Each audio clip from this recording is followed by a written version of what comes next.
अस्सलामुअलैकुम everyone, welcome back to जोर का जोर। मीर अब्जीशान की तरफ से आपको एक बार फिर बहुत बहुत खुश आमदीद। और दोपहर में हमने बहुत सारी गुफ्तगू की बांग्लादेश और पाकिस्तान की टेस्ट सीरीज़ जारी होने वाली हैं और एक टेंशन का एक पहलू है जहन में, वो ये भी है कि मौसम क्या कहता है, क्योंकि अगर बारिश हो गई 2 ही मैचेस है तो कहीं बारिश की नज़र ना हो जाए, लेकिन ऐसा नहीं होगा। उम्मीद करते हैं कि अच्छी सिचुएशन होगी, पिचेस का खास तौर पर ख्याल रखा जाएगा। अगर बारिश होती है और उसकी वजह से पिचेस कुछ प्रॉब्लम्स का शिकार होते हैं तो फिर क्या सिनेरियो होगा। वैसे तो हम फास्ट बॉलर्स के साथ जा ही रहे हैं, एक स्पिनर भी हमारे साथ मौजूद हैं, लेकिन देखते हैं कि एग्जैक्टली पिच क्या कहती है और मैचेस का किस तरफ रुझान जाएगा। उस हवाले से प्लेइंग 11 बनाई जाएगी। शान मसूद पर एक बहुत बड़ी जिम्मेदारी आयद होती है।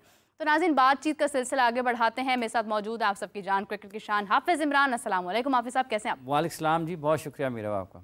हाफिज़ साहब, बहुत सारी बातें हमने आपके साथ पहले भी की। पीसीबी की जानिब से तस्वीर एक बाहर आई, उस पर भी बात की, और बांग्लादेश की टेस्ट सीरीज़ पर भी हम बात करेंगे बहुत सारी। लेकिन आज हमें ज्वाइन करने वाले हैं पाकिस्तान MMA के प्रेसिडेंट हैं उमर अहमद साहब, हमारे साथ मौजूद हैं। आज हम उनसे जानेंगे बिकॉज इसके कुछ देर बाद जो है वो जारी होने वाली है एक हाफिज़ साहब MMA फ़ाइट जारी होगी। पाकिस्तान इंडिया दोनों आमने सामने होंगे। रिजवान हमारी तरफ से होंगे, बहुत सारे और भी इसके अंदर फ़ाइटर्स हैं। तो बातचीत का सिलसिला आगे बढ़ाते हैं। अस्सलाम वालेकुम, कैसे हैं आप सर? जी अस्सलाम वालेकुम। जी मैं बिल्कुल ठीक हूँ, आप खैरियत से? जी मैं बिल्कुल खैरियत से हूँ। उमर साहब, इतना एक बड़ा इनिशिएटिव है पाकिस्तान में, पहली बार इस तरह का एक इवेंट जो है वो ऑर्गेनाइज हो रहा है। अभी हमने देखा कि ओलंपिक्स में जिस तरह से अरशद नदीम ने अपना नाम बुलंद किया, MMA में भी हम बहुत सारे लोग इसमें नए लोग सामने लेकर आ सकते हैं जो पाकिस्तान का नाम रोशन करेंगे। तो किस तरह से देखते हैं आप इस इवेंट को? जी इसमें दो चीज़ें मैं आपको बताना चाहूँगा। एक तो जो इवेंट है उसका magnitude, this is the biggest event Pakistan is ever hosted. इसमें 16 टीम्स हैं और 180 एथलीट्स compete कर रहे हैं और अराउंड 100 हमारे पास टेक्निकल स्टाफ और ऑफिशियल्स हैं। सो हमें गवर्नमेंट ने तकरीबन 300 वीजे ग्रांट किए हैं। जहाँ तक इस इवेंट की बात है, इसको ब्रेव कॉम्बैट स्पोर्ट्स फेस्टिवल कहते हैं, जिसमें एशियन चैंपियनशिप है और ब्रेव का एक प्रोफेशनल इवेंट है। उसमें ये है कि इसको दुनिया का सबसे बड़ा कॉम्बैट स्पोर्ट फेस्टिवल कहते हैं क्योंकि इट्स टेलीकास्टेड इन 180 कंट्रीज। ये 10 मिलियन हाउस होल्ड को हिट करता है और इसको 25 डिफरेंट लैंग्वेजेस में ट्रांसलेट करके देखा जाता है। तो by far this is the biggest event और ये पाकिस्तान के लिए बड़ी खुशाइन बात है कि पाकिस्तान इस साल ब्रेव कॉम्बैट फेडरेशन का जो कॉम्बैट वीक है वो होस्ट कर रहा है। अब जहां तक हमारे एथलीट्स की बात है, मैं इसमें ये कहना चाहूंगा, it's been a silent revolution. हम पहली दफा अबू धाबी गए वर्ल्ड चैंपियनशिप पे, we won a bronze medal. अगली दफा हम सर्बिया गए, we took a 10 people contingent, हमने वहां पे कम्पीट किया। और अभी लास्ट ईयर दिसंबर में हमने बहरीन में कम्पीट किया था एशियन चैंपियनशिप के लिए, हम 4 मेडल जीते। तो इसमें ये कि हमारे पास चैंपियंस ऑलरेडी मौजूद हैं। हम उस तरह मे बी मीडिया में उनको हाईलाइट नहीं कर सके, मीडिया में उनको इस तरह एंगेज नहीं कर सके, but I think this is the right time. हमें ये समझना चाहिए कि क्रिकेट के अलावा और भी स्पोर्ट्स मौजूद हैं। और देखें, कुछ ऐसी स्पोर्ट्स हैं जिनको एक इकोनॉमी इटसेल्फ बनने की पोटेंशियल है। जैसे कि जो MMA है, उसमें क्योंकि इसकी स्केल ऑफ ऑडियंस इतनी बड़ी है कि this can easily be you know second to cricket and actually it is second to cricket. But अगर आप 10 से 15 साल का इसका एक लॉन्ग टर्म व्यू लें तो it can even surpass cricket. उसकी वजह ये है कि अगर आप ICC को कंपेयर करें UFC से, तो there is a huge gap. जो एथलीट्स UFC में कम्पीट कर रहे हैं, जो पेपर में UFC बनाता है, that's very very big. So आप देखें, इसका एक ट्रिकल डाउन इफेक्ट है। सो मुझे लगता है कि 10 से 12 सालों में पाकिस्तान जो है वो इसके अंदर बहुत ज्यादा बेहतर तरीके से पार्टिसिपेट भी करेगा बड़ी ऑर्गेनाइजेशन के साथ भी। उमर साहब, जैसे भी आपने जिक्र किया कि एथलीट्स के हवाले से जो वीज़ा जारी किए हुकूमत ने अच्छी खासी तादाद में हैं, आप क्या पोटेंशियल पाकिस्तान में देखते हैं MMA के हवाले से? और जहाँ तक दीगर दुनिया से जुड़ने का मामला है, जो बाहर से लोग आते हैं उनके लिए कोई आपके एसोसिएशन के, फेडरेशन के इंतज़ामी तौर पर किसी किस्म की रुकावट तो नहीं होती? और साथ ही साथ कि आपके जो पोटेंशियल है पाकिस्तान का, ये पूरे साल में इसको कैसे इस्तेमाल किया जा सकता है? क्योंकि अगर क्रिकेट के साथ हम चाहें कि MMA उस सतह पर आ जाए तो फिर तो साल भर के इवेंट्स होते हैं उसमें। तो जी इसमें देखें, हमने पूरा इसका कैलेंडर बनाया और हम ये चाहते हैं कि साल भर इवेंट हो जिसमें हम कोई वाइट कॉलर लीग है, कोई हमारी नेशनल चैंपियनशिप है, कुछ 1-2 प्रोफेशनल इवेंट्स हैं। जो एथलीट्स हैं वो सारा साल ही बिजी रहते हैं। हमारा एज ए फेडरेशन ये मानना है कि हमने एक एथलीट डेवलपमेंट प्रोग्राम बनाना है जिसमें हम उनको एक करियर पाथ बना के दें कि अगर आप स्कूल कॉलेज के स्टूडेंट हैं, you want to try out MMA, you have these white collar leagues. वहां से आप हमारे साथ हम इस साल गवर्नमेंट के साथ मिलकर नेशनल चैंपियनशिप कराएंगे। उसके बाद जो लड़के उसमें परफॉर्म कर रहे हैं हम उनको एशियन चैंपियनशिप, वर्ल्ड चैंपियनशिप में कम्पीट कराएंगे। And once they start winning medals in that, हम उनको बड़ी ऑर्गेनाइजेशंस के साथ साइन करवाएंगे। तो ये ऑलरेडी हमारा एक ट्राइड एंड टेस्टेड मॉडल है। इसमें Ismail Khan is a very big example, इसमें Rizwan Ali is a very big example. Now they both are fighting in Brave. They started with Pakistan MMA Federation, वो World Championship, Asian Championship में गए, जीते, and now they are being signed at big organization. जहाँ तक रुकावट का सवाल है, देखें मेन चीज कोई भी स्पोर्ट्स हो उसमें फंडिंग आती है। हमने थोड़ा सा एक डिफरेंट एंगल लिया है इसके अंदर। हमने फंडिंग की जहाँ तक बात थी, हम गवर्नमेंट के पास नहीं गए, हमने हाथ नहीं फैलाए। हमने उनसे ये जरूर रिक्वेस्ट की कि हम इतना बड़ा इवेंट करना चाहते हैं, आप हमें वीजाज लगवा दें। बाकी देखें हमने इसकी प्राइवेट स्पॉन्सरशिप रेस की, उसकी वजह ये है कि ये स्पोर्ट्स की एक कंटेंट वैल्यू है। मैं हर दफा जिस फोरम पे बैठा मैंने यही कहा कि देखें अगर टिकटॉकर जो है वो सड़क क्रॉस करके मिलियंस ऑफ रुपीस कमा लेते हैं तो एथलीट क्यों नहीं कमा सकते। तो मैं इसमें एंगेज करना चाहता हूँ गवर्नमेंट को भी, और I think we should work towards sports marketing and that will create a very big difference in Pakistan.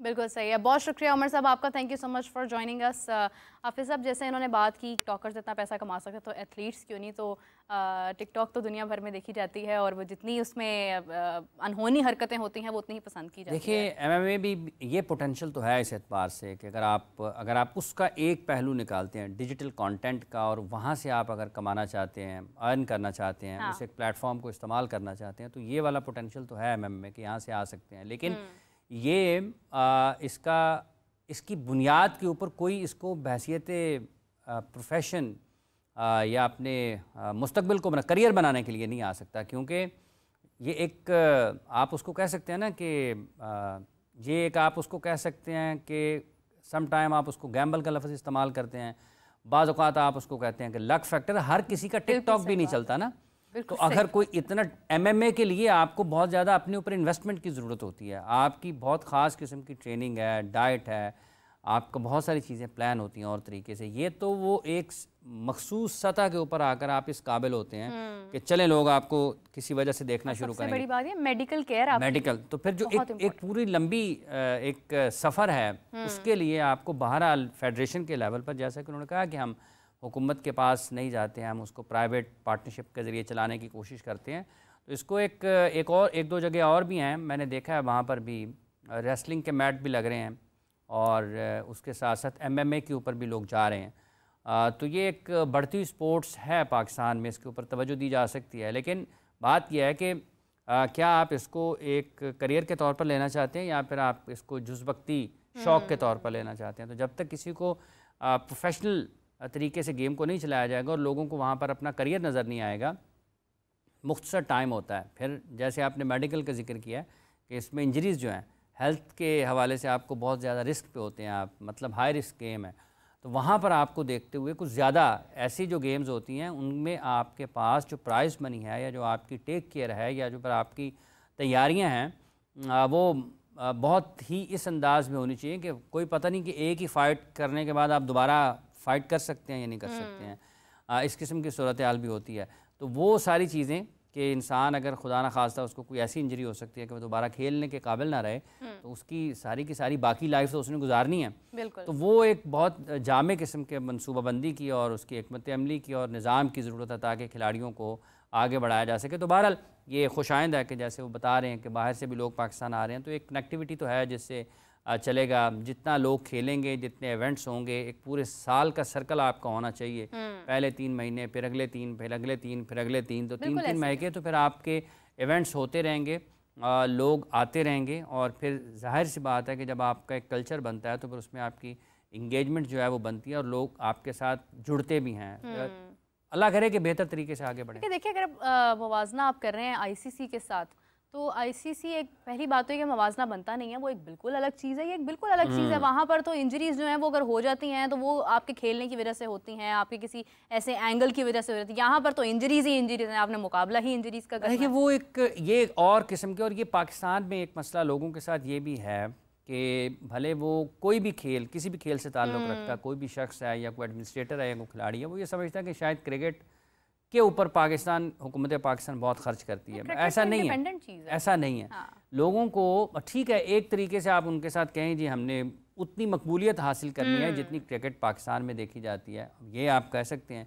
लेकिन जो आपकी आमदन है उसका आईसीसी के साथ या पाकिस्तान की हुकूमत के साथ कोई लेना देना नहीं है। आईसीसी जो भी उसके रुकन ममालिक हैं उनकी अपनी रेवेन्यू होती है, फिर क्रिकेट को बहुत ज़्यादा पैसे मिलते हैं ब्रॉडकास्ट से। अब जैसे कि अभी कुछ देर पहले पाकिस्तान क्रिकेट बोर्ड ने अपने नशरियाती हुकूक बेचे हैं, तो वो भी एक अच्छे खासे उनको उससे पैसे मिलने हैं। मतलब 2-2 साल के अगर आप बेचते हैं, 3-3 साल के बेचते हैं, तो उसमें तो आपको मतलब लाखों डॉलर्स, आपके करोड़ों रुपए, अरबों रुपए आप उससे कमा लेते हैं सिर्फ एक उस ज़रिए से। आपकी स्पॉन्सरशिप उसके अलावा, आपकी गेट मनी उसके अलावा, जो आपको टिकट से आने हैं जब आप मैचेस करवाएंगे, उसके अलावा जो आपको दीगर चीज़ों से पैसे आने हैं, आईसीसी से आपके रेवेन्यू आना है, जब आपने आईसीसी के इवेंट्स खेलने हैं वहाँ से जो आपको पैसे मिलने हैं वो अलग हैं। सो उनके कमाने के आमदन के ज़राए ज़्यादा हैं।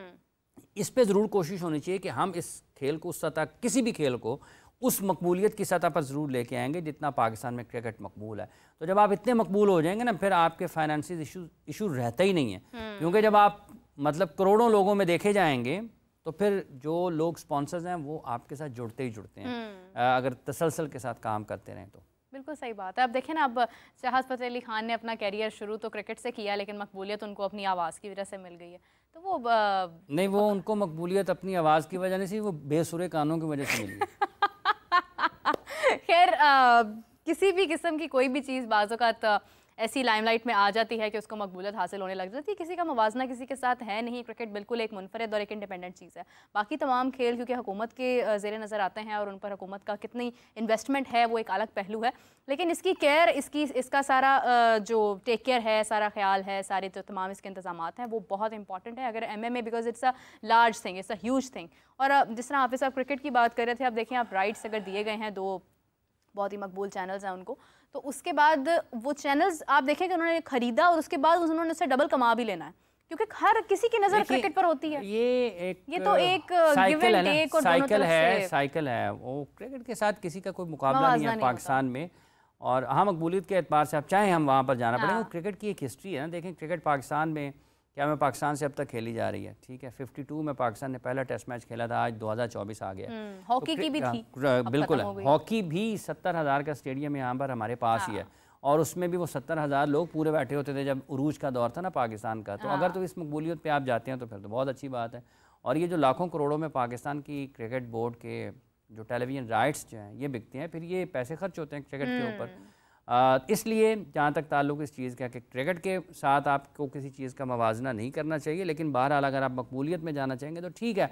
जहाँ तक ताल्लुक इस चीज़ का है कि शोहरत के एक ये होती है कि वो तो जैसे अभी आपने एक साहब का नाम लिया कि उनको शोहरत मिल गई उनके किसी भी वजह से, चलें बहरहाल उसका इम्पैक्ट क्या है। देखें अगर पाकिस्तान में वक़ार यूनुस मशहूर हुए, उसका एक इम्पैक्ट हुआ, पॉजिटिव इम्पैक्ट हुआ। सही बात है। अगर पाकिस्तान में आज लोग बाबर आजम बनना चाहेंगे तो उसका एक पॉजिटिव इम्पैक्ट होगा आपकी सोसाइटी के ऊपर। और एथलीट्स का मुकाबला टिकटॉकर्स के साथ, अगर आप अरशद नदीम बनना चाहेंगे तो उसका एक मुआशरे के ऊपर इम्पैक्ट होगा, ठीक है। और अगर आप बाजे बजाना चाहेंगे 14 अगस्त की 14 अगस्त, तो उसका इम्पैक्ट जो है ना वो सोसाइटी पर कुछ नहीं होगा। तो ये खेल जो है बुनियादी तौर पर, अगर इकॉनमी की बात की जाती है, बुनियादी तौर पर ये सिर्फ खेल नहीं है, ये आपको ये तालीम का एक बहुत बड़ा ज़रिया है, ठीक है। ये एक लाइफ स्टाइल है, जो स्पोर्ट्स हैं ये लाइफ स्टाइल है। ये आपको गिरना, उठना, झपटना, पलटना, हमला करना, आसाब की मजबूती, फ़ैसला साजी, क़ुव्वत फ़ैसला जो है, जुर्रत इनकार जो है, ये बहुत सारी चीज़ें आपको सिखाती है। तो इसलिए अगर आप पाकिस्तान में इस कल्चर को अगर फ़रोग़ दिया जाएगा, ये जो से हमारा एक खेलों का था पहले जो आज नहीं है, अल्लाह करे कि वैसा हो जाए, तो ये सारी चीज़ें आपको नज़र आएंगी। ये जो बागात हैं ये आपको यहाँ पर लोग मुख्तलिफ़ वक्तों में रनिंग करते हुए नज़र आएंगे। जो सुबह और शाम के वक्त में एक रिवायत है, लोग जाते हैं ट्रैक करते हैं, उसमें नज़र आएंगे। जो आपके पार्क्स हैं वहाँ पर आपको एक्सरसाइज करते हुए नज़र आएंगे। जिम जो है वो आपको ज़्यादा वहाँ पर रश होता नज़र आएगा, उनकी तादाद बढ़ेगी। जो आपके काम करने की जगह हैं, दफातर हैं, जो आपकी वर्क प्लेस है, वहाँ पर आपको एक हेल्दी कंपटीशन और कल्चर इस तरीके से नज़र आएगा कि आपको सेहत के हवाले से जो आपकी वेल बींग है, इवन मेंटल वेल बींग है, उसके हवाले से लोग आपको बात करते हुए दिखाई देंगे। तो ये उसी तरीके से आएगा जब आप परफॉर्मिंग जो आर्ट्स है ना, परफॉर्मिंग आर्ट है, उसकी तरफ जाएंगे। ये आपको उभारती है, बेहतर ज़िंदगी की तरफ आपको उभारती है, बेहतर लाइफस्टाइल की तरफ आपको ड्राइव करती है। तो ये जितनी भी चीज़ें हैं स्पोर्ट्स, उनमें एक सबसे नुमाया। आप देखें कि अभी ओलंपिक्स की जब ओपनिंग सेरेमनी हुई या उसकी क्लोजिंग सेरेमनी हुई, तो क्या सिर्फ उसमें खिलाड़ी थे? उसमें आपको शोबिस से भी लोग नज़र आते हैं। उसकी ओपनिंग क्लोजिंग सेरेमनी में आपको आवाज़ का तड़का भी लगता है, आपको दीगर जो परफॉर्मेंसेज हैं जो उस शोबे से ताल्लुक़ रखते हैं, काम करने वाले आर्टिस्टों के, वो भी नज़र आते हैं।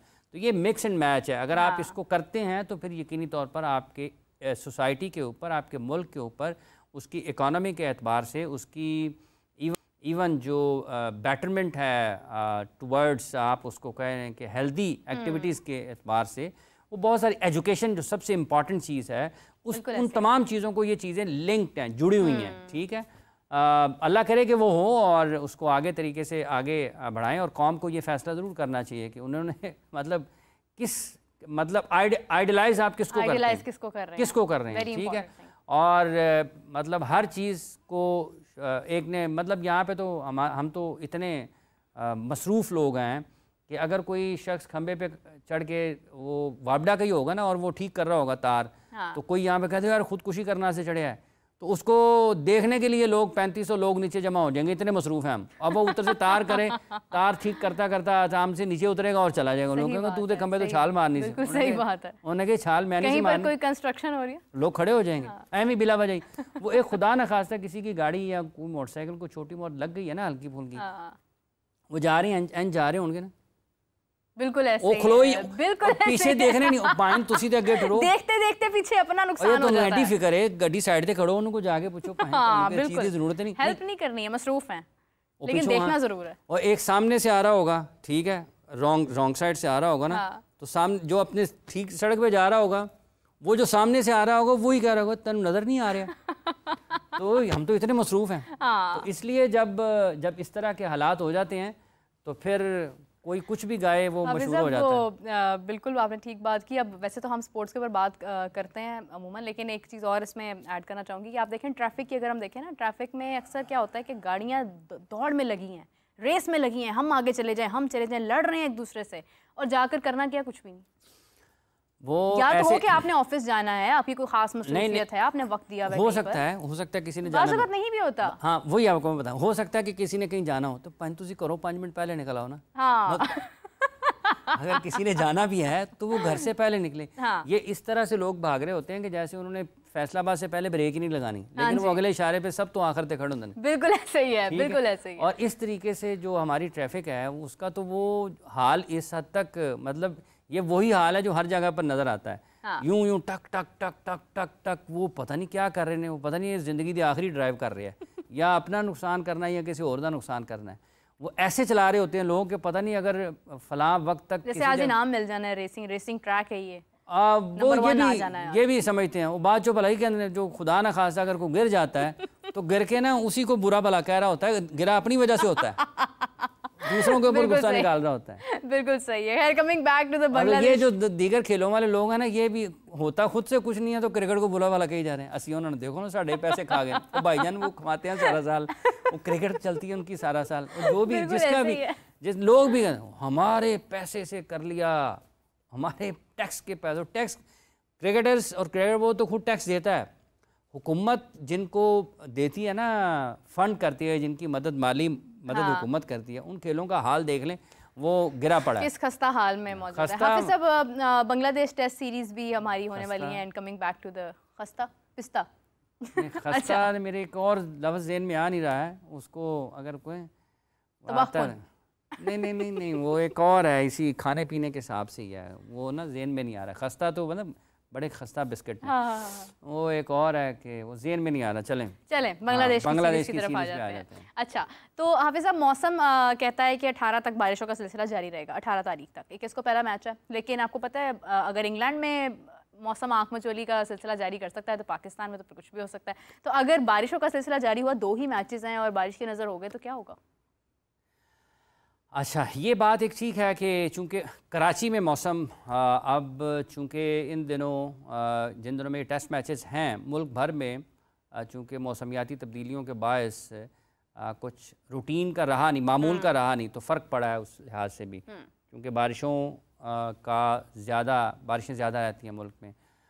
जो पाकिस्तान का इस्लामाबाद में मैच चल रहा था शाहीन्स का, वो भी बारिश की वजह से खासा मुतासर हुआ। हो सकता है कि बारिश मुतासर कर सकते हो। मेरा ख्याल है कि जो 21 वाला मैच है शायद उसमें भी वेदर फोरकास्ट यही है कि बारिश है। अगर नहीं होगा तो फिर हम सुबह दोपहर शाम यही बताएंगे बारिश की वजह से आज भी मैच हो नहीं सकता। ज़्यादा बारिश होता है तो ज़्यादा पानी आता है। सुबह दोपहर शाम जो है वो बारिश होती रहेगी, हम बताते रहेंगे। लेकिन अगर सब आजकल हो ये रहा है कि बारिश होती है कुछ देर की और उसके बाद जो है वो अपना असर छोड़ जाती है, बस हब्स का एक एनवायरनमेंट हो जाता है और फिर कितनी देर बारिश नहीं होती है, फिर कुछ कतरे गिरते हैं, फिर एकदम से हब्स हो जाती है। ऐसी सिचुएशन में पिच क्या डिमांड करती है?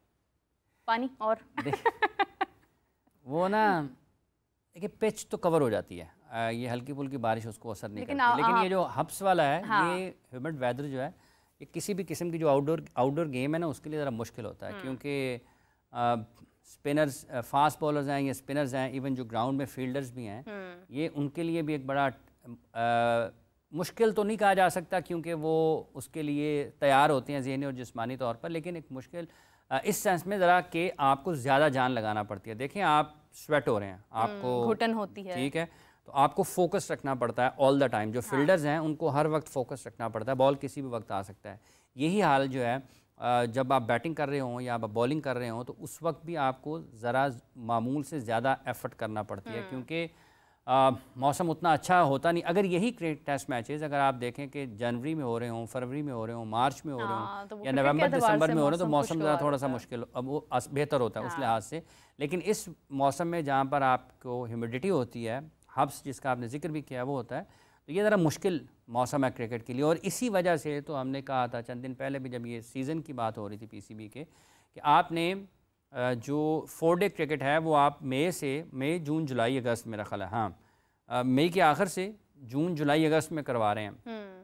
गो के उसके लिए वो सर्द निस्बतन बेहतर मौसम की तरफ जा रहे होंगे, लेकिन फिर भी कहीं ना कहीं ये मुश्किलात तो होती हैं कि अगर आप एक्सट्रीम वेदर में खेलते हैं तो वो खिलाड़ियों को उसमें ज़्यादा मेहनत करना पड़ती है और फिर इंजरीज़ के इम्कानात बढ़ जाते हैं। अगर आप देखें ना कि आपने 10 ओवर किए हैं, तो आप अंदाज़ा कर लें कि कितना ज़्यादा आपको पसीना आएगा, और फिर आपने सारा दिन ग्राउंड में रहना है।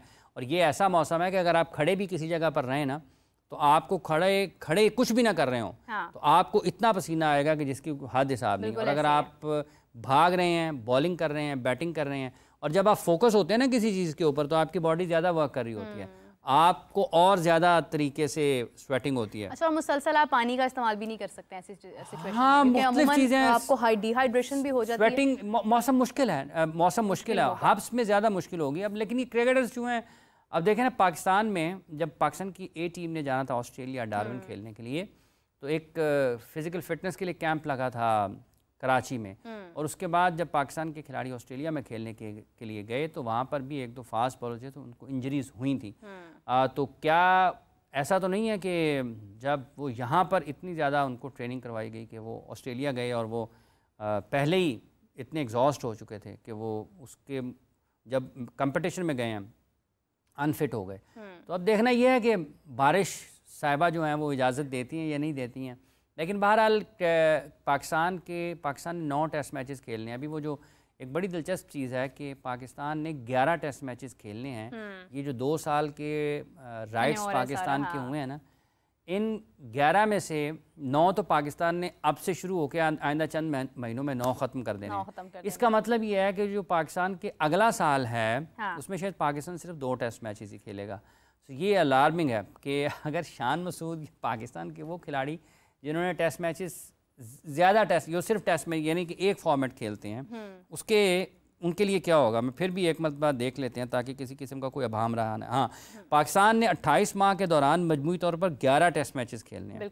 तो 11 टेस्ट मैचेस में इसमें 2024-25 के 60 टेस्ट मैचेस भी शामिल हैं। चलें ये 7 कर लें, तो इसका मतलब ये है कि 2024-25 का जो सीज़न है पाकिस्तान का, उसमें पाकिस्तान 60 टेस्ट मैचेस खेलेगा और 25-26 का जो सीज़न होगा उसमें पाकिस्तान 4 टेस्ट मैचेस खेलेगा। अच्छा, इस दौरान फिर हमारी चैंपियंस ट्रॉफी भी है, इस दौरान हमारी PSL भी है। हाँ, सब चीज़ें हैं, लेकिन जो पॉइंट है इसमें कि अगर आप इन 2 बरसों में 28 माह की जो ये बता रहे हैं, जो पाकिस्तान क्रिकेट बोर्ड ने जारी किया ना, हाँ। तो 9 टेस्ट मैचेस शान ने भी कहा था चंद दिन पहले प्रेस कॉन्फ्रेंस करते हुए। तो इसका मतलब ये है कि पाकिस्तान ने बहुत ज़्यादा टेस्ट मैचेस इस एक सीज़न में खेल लेने हैं, बाकी 2 टेस्ट मैचेस पाकिस्तान ने खेलने हैं। सो इसको ज़्यादा बेहतर तरीके से प्लान करने की ज़रूरत है, क्योंकि जितनी क्रिकेट होती है अब ऐसा नहीं है कि 2 ही फॉर्मेट हैं, T20 1 डे और टेस्ट मैचेस, तो आपके प्लेयर्स इंगेज रहते हैं। अब बहुत सारे कई खिलाड़ी आपके ऐसे हैं, जैसे इवन पाकिस्तान की टेस्ट टीम के कैप्टन है शान मसूद, तो वो तो पाकिस्तान के लिए सिर्फ रेड बॉल ही खेलते हैं, और अगर उनको 8-9 महीने बगैर टेस्ट मैच के बैठना पड़ेगा,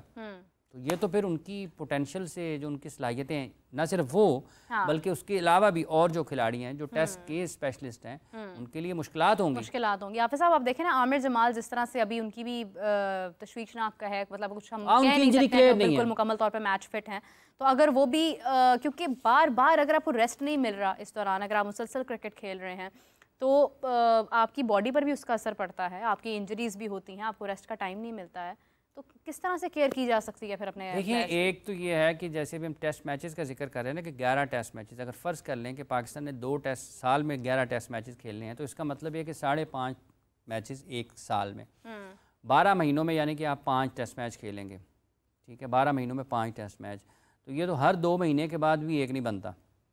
तो ये किस हद तक आपके लिए तकलीफ़ दे इस लिहाज से भी है कि जो आपके टॉप बॉलर्स हैं, मतलब नसीम शाह हैं, शाहीन आफरीदी हैं, इवन आमिर जमाल जिनका आपने जिक्र भी किया, तो ये जो आपके टेस्ट में अगर इन्होंने 300, 400, 500 आउट करने हैं, तो मैचेस मिलेंगे तो करेंगे ना। और नसीम शाह जैसे या शाहीन आफरीदी को अगर लंबे मैच बॉलिंग की ज़रूरत है, उनको अगर अपनी स्किल्स को डेवलप करना है और उनको अब टेस्ट मैच में वो विकटें लेंगे, मुख्तलिफ़ किस्म के हालात में बॉलिंग करेंगे, सुबह दोपहर शाम में 3 मुख्तलिफ़ किस्म के सेशंस में बॉलिंग करेंगे, तो उनकी स्किल्स जो हैं वो इम्प्रूव हो सकती हैं। नसीम शाह जो हैं वो निखर सकते हैं अगर उनको ज़्यादा टेस्ट मैचेस मिलें। तो अगर उनको 300 का हदफ हो विकटों का कि हमने इनकी 300, 400 विकटें करवानी हैं, तो ये प्लान तो इस तरीके से होना चाहिए ना कि ये मेरे टेस्ट बॉलर हैं, ये मेरे टेस्ट बैटर्स हैं, इनके मैं 7000 रन देख रहा हूँ, 8000 रन देख रहा हूँ, ये 400 विकटें इसकी देख रहा हूँ, तो मुझे चाहिए इनसे 400 विकटें, इनसे मुझे 8, 9, 10 हज़ार रन चाहिए। तो फिर आप अपना टूर, अपना कैलेंडर उस तरीके से प्लान करते हैं, तो मैक्सिमम जो उनकी पोटेंशियल है उससे अगर आप फ़ायदा नहीं उठा पाएंगे। अब इंडिया को देखें, उन्होंने ये भी पहले तो पूरी अपनी बिल्कुल नई टीम भेजी, जो उन्होंने शुभमन गिल की नुमाइंदगी में उन्होंने जिम्बाब्वे में भेजी, वो उन्होंने उनकी मुकम्मल नई टीम थी। उसके बाद अब उन्होंने उनके अपने प्लेयर्स खेले हैं, लेकिन आप ये देखें ना कि वो रिस्क नहीं लेते हैं इस तरह से।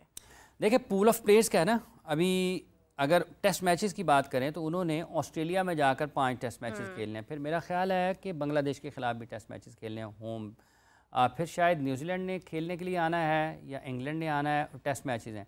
तो टेस्ट मैचेस अगर आपकी इवन बाबर आजम, मतलब अगर आपके वो सबसे बेहतरीन बल्लेबाज हैं अब्दुल्ला शफीक, अगर वो सिर्फ एक फॉर्मेट खेल रहे हैं और वो 2 साल में सिर्फ 11 टेस्ट मैचेस खेलेंगे, तो क्या ये जुल्म नहीं है?